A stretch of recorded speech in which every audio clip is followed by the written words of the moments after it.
Hey, what's up everyone? It's Dolly back today for a Great Axe Fire Staff video. The strong point about this build is the speed. You have the charge that make you go really fast. You have the burnout, and then you got some haste built into the fire staff too. So all together, you're gonna be able to go really quick from room to room. You will not feel like you waste some time. And then there's the clumping. When you get into a room with three mobs together, you're gonna be able to throw a grab and put them together.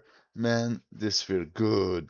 I'm gonna give you a light and medium version so you can just speed run through Catacomb with the light version and tank with the second that is gonna be medium. I just want to start by saying the medium version, it's not too hard. You're just gonna have to switch the backstab DPS for some leeching and keen on your gear and just more defensive slot. But just remember to not lose too much DPS to be able to constantly leech off the mob. So for light, I used Nimble Coat, but with the Great Axe, you don't need to use Nimble Coat. You could go for Aeternum leather pants instead. I think that Aeternum leather pants, it's maybe your better option in light. I have hard time to think about another artifact that could do it. Seriously, if you think there's another one that could be good, tell me. And then you can stack as much vicious and enchanted because you're gonna light attack a lot.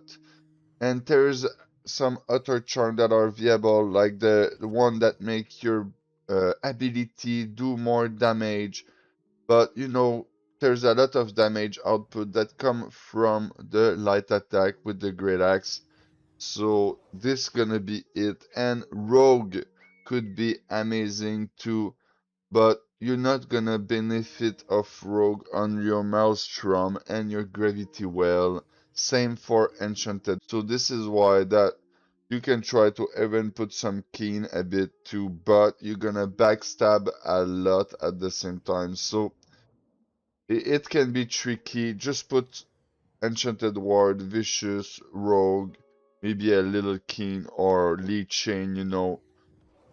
For me, those are the best. Then for the conditioning, Slash is like a no-brainer. It's always good. Trust, maybe you could find better, but there's still some boss that it trusts, like the mermaid from Barnacle. This boss, it a lot of trust damage, so having a little trust could be beneficial for you. The only thing about the conditioning is the triple elemental. I don't think that could be really useful. I would go for more like one elemental and one slash, or one elemental, one trust, one elemental, one strike, just to be able to adapt to the element that you're fighting, because you're gonna do some PvP and some mutation with those type of build. So this is what I think. You can still just play around with it, try to have as much offensive slot as possible and a gem slot, because what make the gem strong too is you can apply a rune glass into your gear, and that the rune glass is a nice thing. So on those glove I had a dead perk, but I just wanted to use it only because it was already 800. The enchanted ward on this is 3.5% instead of 1.6, so you get like double enchanted ward if you get it into the item. Then you have a refreshing stack that is a really nice offensive perk and wellness. With the gem slot, it's amazing. But you can probably get some better glove. It's just what I had at this moment, and I decided to use it. Leeching Flurry was just useless for me at this point. Then I had the uplight pants. Those uplight pants are still very good. I think for PVE, they're gonna be hard to beat, but now that you can have multiple offensive slots on your gear, you could be better to go with some gear with as much offensive slot as possible on it, and then you get whatever the perk that you're gonna need at the end, like conditioning or defensive slot, stuff like that. I know that there's a couple perk that can are kind of making a comeback, like shirking fortification. There's some leeching perk too. I like those shoes are nice for that. The Lifestealer Drought is amazing. Then Mortal Aggression can be usable just for life-stealing build. And then you got the DPS perk. Like Enchanted Ward is good, but I have another stack of Enchanted and Leeching. Leeching can be really nice if you struggle to survive. It's gonna help you to like survive to some boss. There's some boss that apply some huge AoE on the ground that does damage over time, and having a good amount of leeching gonna just let you be able to stay into it and DPS even if you're very low con. I did this run with like 50 con, so yeah, remember that. Then I had the blood drinker because, I wanted to be into the mix. When we are gonna be more used to the catacomb, it's gonna be easier to switch for something else. Or if you have a healer in your group, it's gonna be easy to switch for something else. Maybe I don't need it. I just use it because it's a you deal 20% less base damage, but it's 10%. It got tested by the community. It's 10%, but for 25% lifesteal. It's not that bad. And then you get from the Inferno 15%, so you still gain a 5% more damage. It's pretty nice. You gotta remember that on the Inferno, the perks that are on the Inferno apply to both of your weapons. So if you hit Keenly Empower, you're gonna gain the Keenly Empower on your Great Axe. You can proc Keenly Empower with your Great Axe, even if the stack is on your Inferno. Same for the Leeching, same for the Vicious. There's only the Taunting that will not apply to both weapons.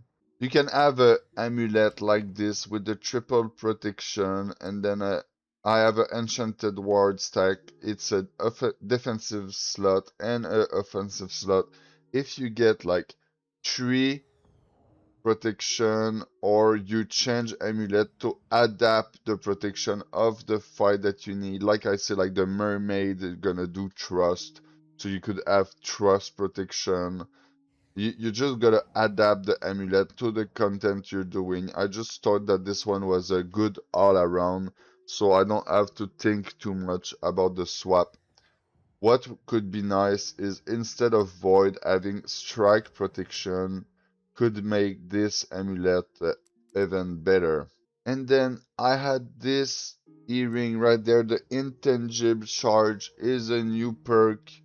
Maybe you can get more by putting it on the great axe, but I did not add a great axe with enough skill slot on it to put it on. Then Keenly Fortify is a really nice defensive perk. You can have it once on your gear. I think that having one stack of Keenly Fortify is a really nice thing, mostly if you are into the medium version of the build. But even as a light,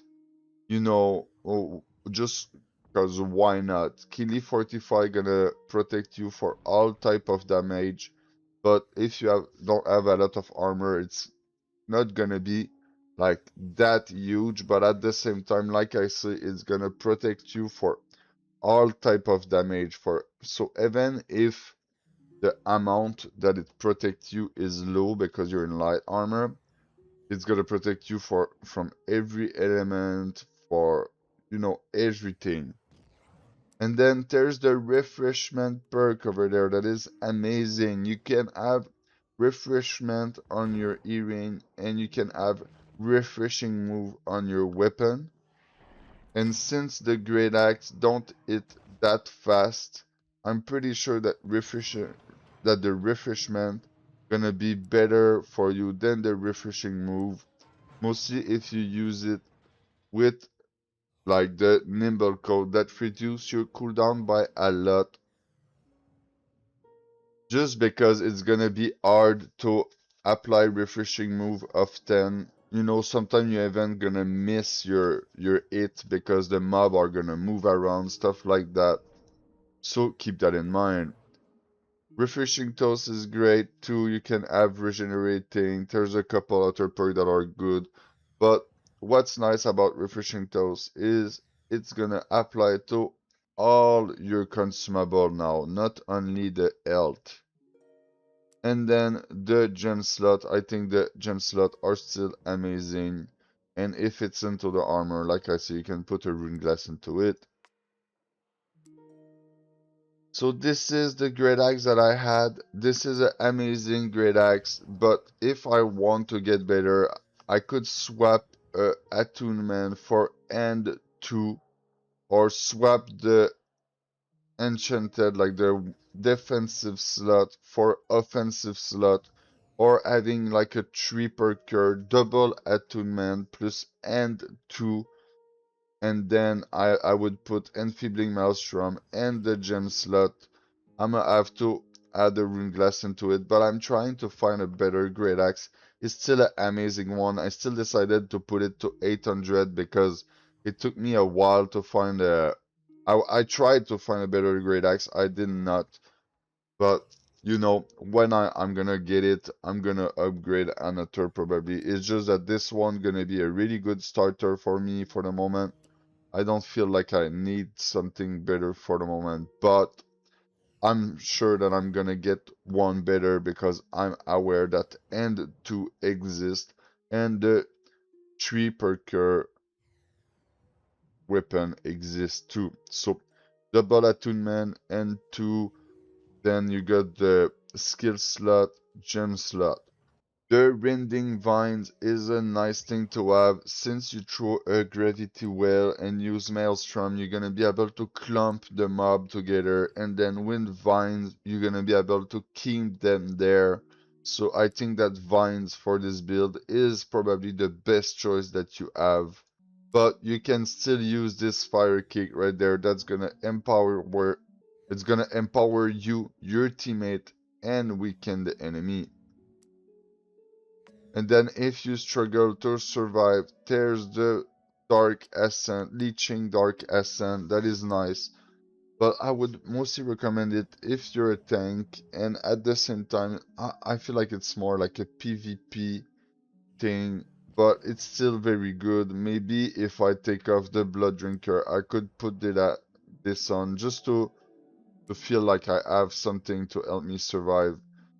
For the ring, there is still some old ring that are usable. You can have like slash damage over there instead of lightning. Then gamble energy, that is an empower that come toward your empower cap.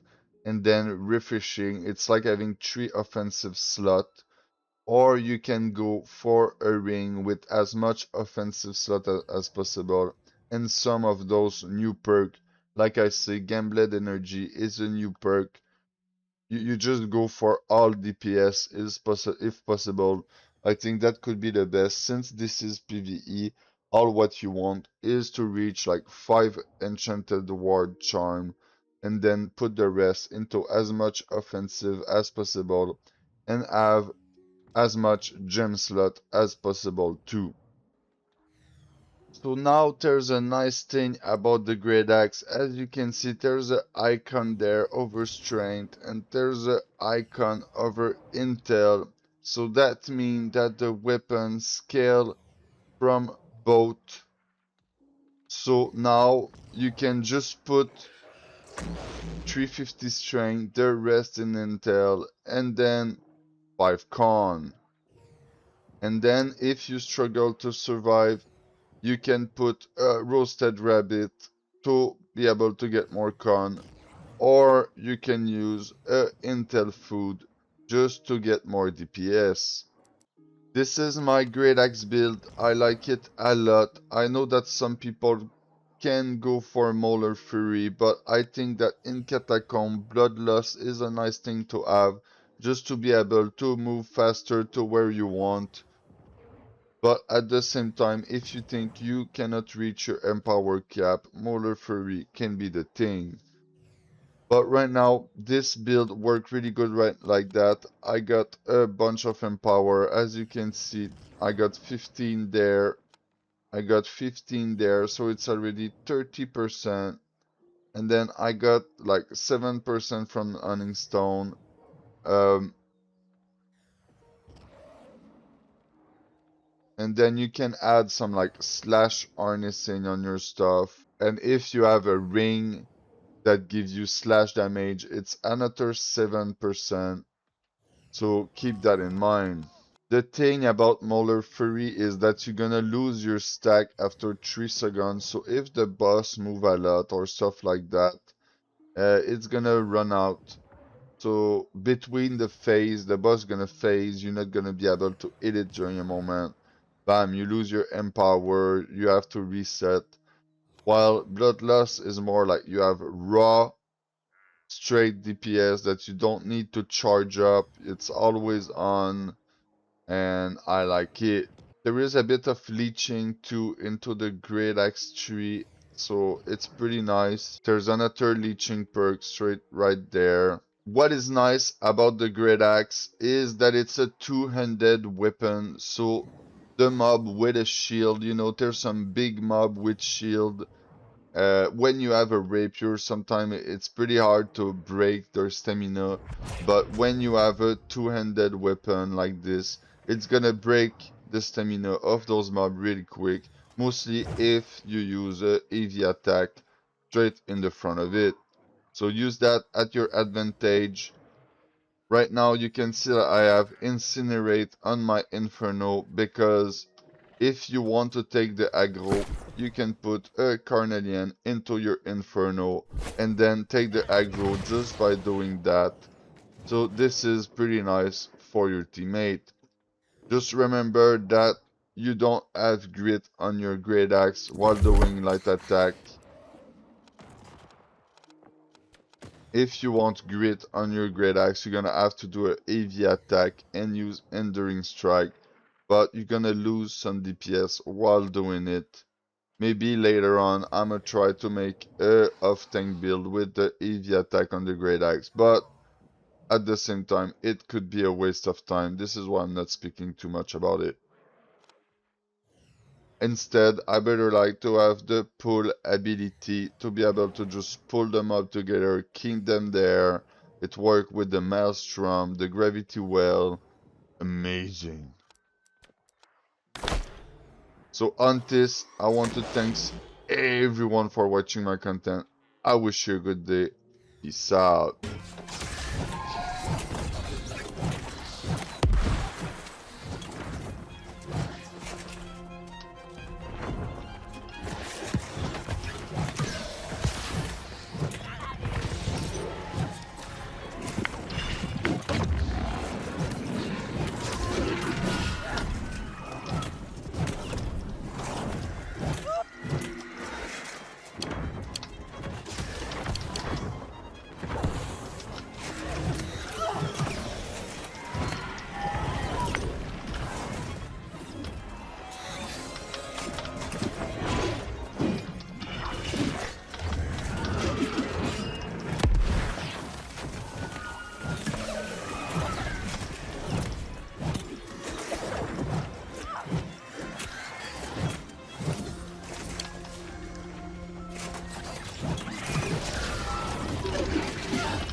Tower straight up like my ex.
That felt really easy for this one. Reach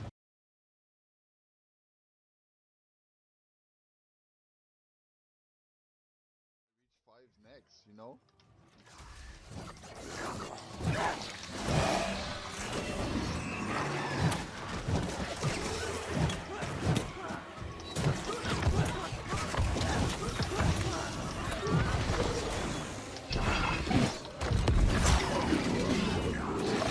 I did a lot of speedrun. Like I had a company, straight up a PVE company during the moment. I had a company, a PvP company called OPRPD. We did some war on end territory and shit, and at some point we just kept the main core player and did a PvE company with like just a bunch of good friends. And that was fun, and a lot of M3.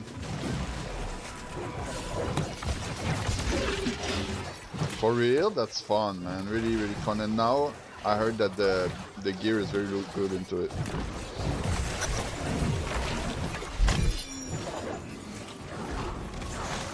Get in.